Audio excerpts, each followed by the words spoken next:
Camera number 166 of 365 is this Nikon Pronea S.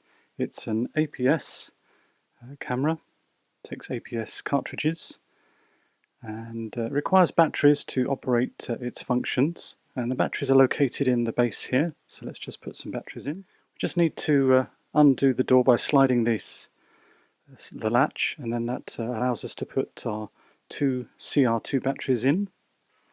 And then we can close the battery compartment. Just a tripod mount on the base there near the lens release. So the Pronea takes Nikon IX lenses, and it also takes D lenses as well. So to take the lens on and off, we press the lens release button, which is situated where my thumb is, and then just rotate. Notice I have the two of these IX lenses.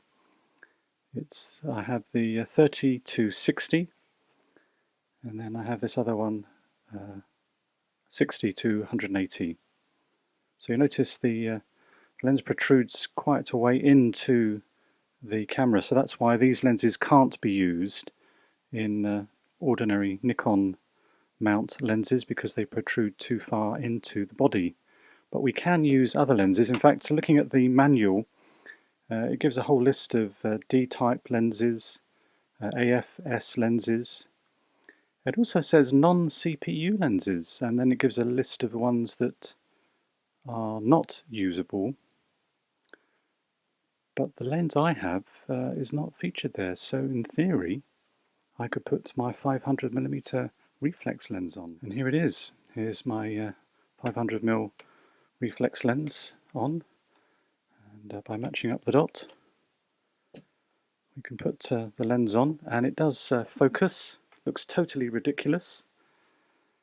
And you do lose metering, and you can only put it on shutter priority, so you change the shutter speed, but you'd be on your own regarding trying to work out the exposure. But there's an interesting concept which I might well try using. Interesting. Totally ridiculous, but anyway, we'll see if it works. Meanwhile, let's come back into the real world and take that lens off. And then we can see in the front here there's a slider switch that allows us to choose manual focus and autofocus. So with that lens we'd switch it to manual focus. Let's put it back to autofocus and put the lens back on, which we do with making sure those two dots correspond.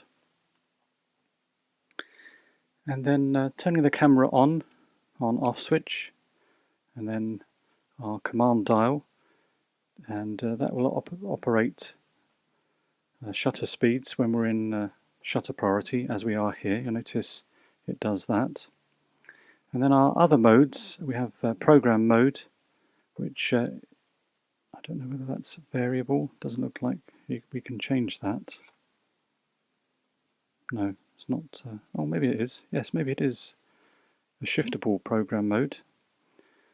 And then sliding the switch, we have aperture mode, so that will change the aperture of the slider, and then the camera will take care of the shutter speeds. We then have nighttime mode, we have macro mode, panorama, and portrait mode, and auto mode. So presumably the auto mode is not shiftable. Not sure about that.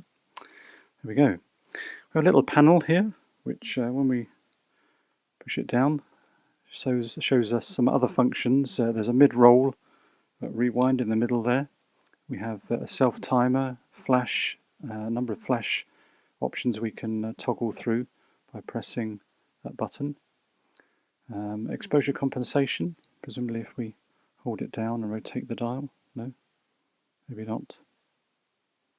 Not sure about that. I've not used it unfortunately, so I can't tell you about that. And then just some language notes for the date and time imprinting with those two buttons there. Okay. No provision to change ISO, which is a shame, because obviously the films, the APS films, are well out of date. So I'll have to use perhaps that exposure compensation button, if I can work out how it operates. I presume it's not on auto. If we perhaps put it on aperture, maybe that's within, there we go. Will allow us to choose -2 and +2. So it looks like I can probably compensate for the film that's expired well and truly.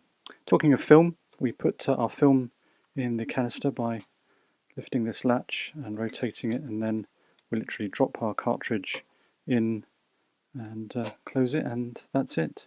We're away. There is a built-in flash, and you're thinking, where is the flash? Well, our little button here, and voila, we have a flash there as well. So it'll be interesting to see how we get on with this camera. But there is camera number 166 of 365.